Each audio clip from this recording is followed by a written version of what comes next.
Gas ಬೆಲೆ ಏರಿಕೆ ಆಗಿದೆ ಸರ್. अच्छे दिन बहुत अच्छे दिन आ रहे ಒಳ್ಳೆ ದಿನಗಳು ಬರ್ತಾ ಇದಾವೆ. ನಿಮ್ಗೆಲ್ಲ ಗೊತ್ತಿದೆ ಮಾಧ್ಯಮದವ್ರಿಗೆ 2014 ಮುಂಚೆ ನರೇಂದ್ರ ಮೋದಿ ಅವರು ಪ್ರಧಾನಮಂತ್ರಿ ಆಗೋಕ್ಕಿಂತ ಮುಂಚೆ UPA ಸರ್ಕಾರ ಡಾಕ್ಟರ್ ಮನಮೋಹನ್ ಸಿಂಗ್ ಅವರು ಇದ್ದಾಗ ಪೆಟ್ರೋಲ್ ಬೆಲೆ 65 ರೂಪಾಯಿ ಇತ್ತು, ಡೀಸೆಲ್ ಬೆಲೆ 58 ರೂಪಾಯಿ ಇತ್ತು, ಗ್ಯಾಸ್ ಸಿಲಿಂಡರ್ ಬೆಲೆ 415 ರೂಪಾಯಿ ಇತ್ತು, ಬಂಗಾರದ ಬೆಲೆ ಎಷ್ಟಿತ್ತಪ್ಪ ಅವಾಗ 3,500 ಇತ್ತು, ಡಾಲರ್ ರೇಟ್ ಎಷ್ಟಿತ್ತು, ಡಾಲರ್ ಬಗ್ಗೆ ಅಂತೂ ಬಹಳ ಮಾತಾಡ್ತಿದ್ರು, 58-60 ರೂಪಾಯಿ ಇತ್ತು. ಈಗ ಡಾಲರ್ ರೇಟ್ ಎಷ್ಟದ 96 ರೂಪಾಯಿ ಅದ. ಇದೆಲ್ಲವೂ ಕೂಡ ಅಚ್ಚೇ ದಿನದ ಭಾಗ. ಮನ್ ಕಿ ಬಾತ್, ಸಬ್ಕೆ ಸಾಥ್ ಸಬ್ಕೆ ವಿಶ್ವಾಸ್.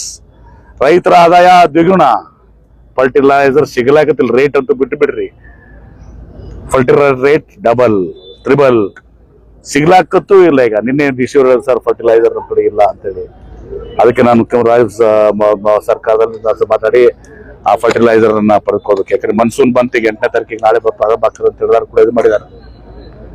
ಇದೆಲ್ಲವೂ ಕೂಡ ತಾವು ನೋಡ್ತಾ ಇದ್ದೀರಿ.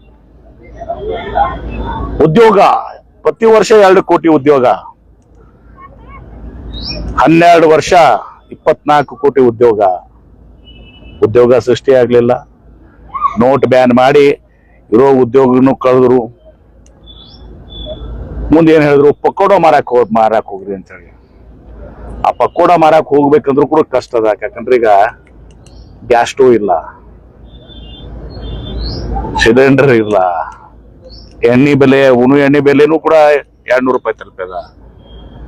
ಎಲ್ಲವೂ ನಮ್ಮ ಪ್ರಧಾನಮಂತ್ರಿ ನರೇಂದ್ರ ಮೋದಿ ಅವರ ಕೊಡುಗೆ. ವಿಶ್ವಗುರುಗಳು ನರೇಂದ್ರ ಮೋದಿ ಅವರ ಕೊಡುಗೆಗಳು.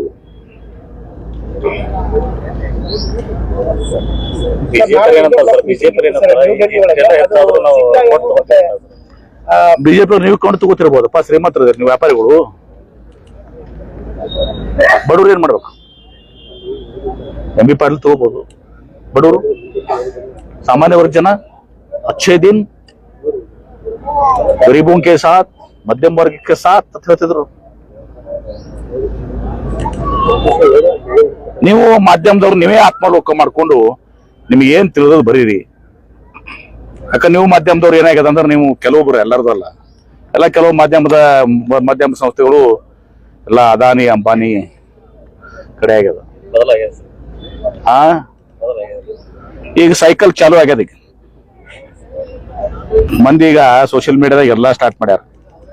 ಗ್ಯಾಸ್ ಇರ್ಲಾರ್ದ, ಸಿಲಿಂಡರ್ ಇರ್ಲಾರ್ದಕ್ಕ ಹಿಂದಕ ಗಟರ್ದಾಗ ಪೈಪ್ ಹಾಕಿ ಗ್ಯಾಸ್ ಉತ್ಪಾದನೆ ಮಾಡ್ತಿದ್ಯಾ ಅಂತ ಹೇಳಿದ್ರು ಚಾ ಮಾರುವಾಗ. ಎಲ್ಲವೂ ಕೂಡ ಹೊರಗೆ ಬರ್ತಾ ಇದೆ ಈಗ.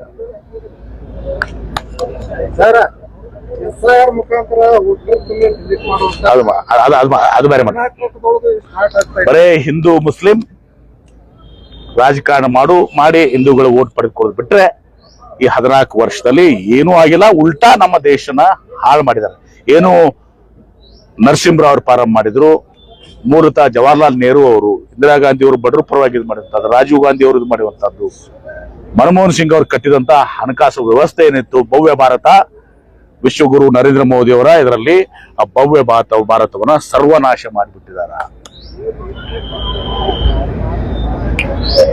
ಸರ್, ನಾಳೆ ಇಂಡಿಯಾ ಬ್ಲಾಕ್ ಮೀಟಿಂಗ್ ಇತ್ತು ಸರ್, ಅದನ್ನ DMK ಮತ್ತೆ CPI ಅದನ್ನ ಅಪೋಸ್ ಮಾಡಿದ್ದಾರೆ. ಅದು ರಾಜಕೀಯವಾಗಿ ಇದು ನಡೀತಿರ್ತದೆ. ಅದನ್ನ ಅವರು ನಮ್ಮ ಕಾಂಗ್ರೆಸ್ ಪಕ್ಷದ ಹೈಕಮಾಂಡ್ ಅದನ್ನ ನಿಭಾಯಿಸ್ತಾರೆ. ಯಾರು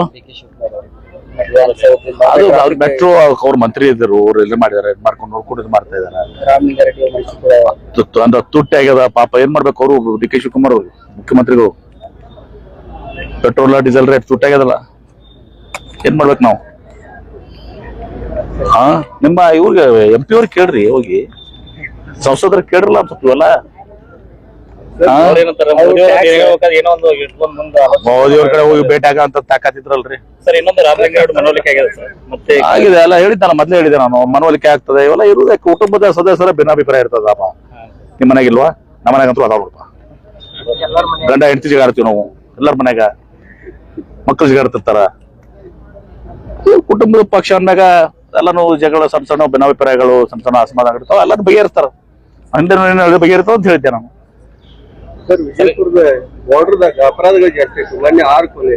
ಅದೇ ಎಲ್ಲಾನು ಕೂಡ ನಿಮ್ಗೆ ಗೊತ್ತಿದೆ, ಕೌಟುಂಬಿಕ ಕಲಹಗಳು ಎಲ್ಲಾನು ಕೂಡ ಮೊದಲಿಂದ ಬಂದಿದ್ದಾವು. ಅದೆಲ್ಲ ನಮ್ಮ ಬಹುಶಃ ಅದನ್ನೆಲ್ಲರೂ ಕೂಡ ನಮ್ಮ SP ಅವರು ಸದೃಢಕ್ಕೆ ನಿಭಾಯಿಸ್ತಾ ಇದ್ದಾರೆ. ನಾನು ಕೂಡ ನನಗೂ ಚರ್ಚೆ ಮಾಡಿದ್ದಾರೆ. ಇನ್ನೂ ಹೆಚ್ಚಿನ ಕ್ರಮಗಳನ್ನು ಕೈಗೊಳ್ತೀವಿ. ಯಾವ್ಯಾವ ದರೋಡೆ ಪ್ರಕರಣಗಳು ಎಲ್ಲನೂ ಕೂಡ ಒಬ್ಬ ದಕ್ಷವಾದಂತ SP ಅವರು ಇದ್ದಾರೆ, ಕೆಲಸ ಮಾಡಿದ್ದಾರೆ. ಇನ್ನಷ್ಟು ಅದನ್ನ ಯಾವ ರೀತಿ ಪ್ರಿವೆಂಟ್ ಮಾಡಬೇಕು, ಇಂಥವೆಲ್ಲ ಕೂಡ ಪ್ರಿವೆಂಟ್ ಮಾಡೋದು ಕಷ್ಟ ಇರ್ತದೆ. ಅದಾಗಿನೂ ಕೂಡ ಏನು ಕ್ರಮ ಕೈಗೊಳ್ಬೇಕು ಅಂತ ಹೇಳಿದ್ರು, ಚರ್ಚೆ ಮಾಡಿದ್ವಿ. ಕ್ರಮಗಳನ್ನು ಕೈಗೊಳ್ತೀವಿ. ಸರ್, ಬಿಡದಿ ಟೌನ್ಶಿಪ್ ವಿರೋಧ ಆಗ್ತಾ ಇದೆ, ಅಲ್ಲಿ ರೈತರೆಲ್ಲ ವಿರೋಧ ಮಾಡ್ತಾರೆ, ಫಲವತ್ತಾದ ಜಮೀನು ಇದೆ ಅಂತ ಹೇಳ್ತಾರೆ. ನೋಡಿ, ಇದೆಲ್ಲಾನು ಕೂಡ ಬಿಡದಿ ಜಮೀನು ಇವತ್ತು ಹಿಂದೆ ಇದೇ ಕುಮಾರಸ್ವಾಮಿ ಅವರಿದ್ದಾಗ ಅದಕ್ಕೆ ಬಿಡದಿ ಟೌನ್ಶಿಪ್ ಮಾಡಕೊಂಡಿದ್ವಿ. ಈ ವಿರೋಧ ಪಕ್ಷ ವಿರೋಧ ಮಾಡ್ತಾರ. ಅದನ್ನ ಮುಖ್ಯಮಂತ್ರಿಗಳು ಅವರೆಲ್ಲ ಏನು ರೈತರಿದ್ದಾರೆ ಅಥವಾ ಜನ ಇದಾರೆ, ಅವ್ರನ್ನ ವಿಶ್ವಾಸಕ್ಕೆ ತಗೊಂಡು ಕೆಲಸ ಮಾಡ್ತಾರೆ. ನಿಶ್ಚಿತವಾಗಿನೂ ಇನ್ನೊಂದು ಸಚಿವ ಆಗ್ಬೇಕು. ಆ ದಿಶೆಯಲ್ಲಿ ನನ್ನ ಶಕ್ತಿ ಮೀರಿ ನಾನು ಬೌದ್ಧ ವಿಹಾರ ಪವಿತ್ರ ಕ್ಷೇತ್ರದಲ್ಲಿ ನಿಂತಿದ್ದೀನಿ. ನಾನು ಹೇಳ್ತಾ ಇದ್ದೀನಿ, ನಾನು ಮೊನ್ನೆನೂ ಕೂಡ ಹೈಕಮಾಂಡ್ ನಲ್ಲಿ ಹೇಳಿದ್ದೀನಿ, ಮುಖ್ಯಮಂತ್ರಿಗಳಿಗೆ ಹೇಳಿದ್ದೀನಿ, ಸಿದ್ದರಾಮಯ್ಯನವ್ರಿಗೆ ಹೇಳಿದ್ದೀನಿ, ನಮ್ಮ ನಾಯಕರಿಗೆ ಎಲ್ಲರಿಗೂ ಕೂಡ ಹೇಳಿದ್ದೀನಿ. ನಮ್ಮ ಒತ್ತಾಯ ಇನ್ನೊಂದು ಮುಂದಿನ ವಿಸ್ತರಣೆಯಲ್ಲಿ ಇನ್ನೊಬ್ಬರು ಸಚಿವರು ಆಗ್ಬೇಕು. ಆ ದಿಶೆಯಲ್ಲಿ ನನ್ನ ಶಕ್ತಿ ಮೀರಿ ಪ್ರಯತ್ನ ಆಗ್ತದೆ. ಯಾರಿಗೆ ನಮ್ಮಲ್ಲಿ ನಾನು ಅದನ್ನೆಲ್ಲ ಹೇಳಕ್ ಹೋಗಲ್ಲ. ಇನ್ನು ನೀವು ಕೇಳಿದಂತದ್ದೇನು ಇನ್ನೊಂದು ಸಚಿವ ಸ್ಥಾನ, ಅದು ಯಾರಿಗೆ ಕೊಡ್ಬೇಕು ಬಿಡ್ಬೇಕು ಅಂತ ಹೈಕಮಾಂಡ್ ನಿರ್ಧಾರ ಮಾಡ್ತಾರೆ. ನಾನೇನ್ ಮಾಡೋದು ಮಾಡ್ತಾರೆ. ನನ್ನ ಅಭಿಪ್ರಾಯ ಕೇಳಿದ್ರೆ ನನ್ನ ಅಭಿಪ್ರಾಯ ಹೇಳ್ಬೋದು ಅಷ್ಟೇ ನಾನು. ಆದ್ರೆ ಇನ್ನೊಂದು ಸಚಿವ ಸ್ಥಾನ ಸಿಗುವುದು ನಿಶ್ಚಿತ. ಆ ದಿಶೆಯಲ್ಲಿ ಎಲ್ಲಾ ರೀತಿಯ ಪ್ರಯತ್ನ ಮಾಡ್ತೀವಿ.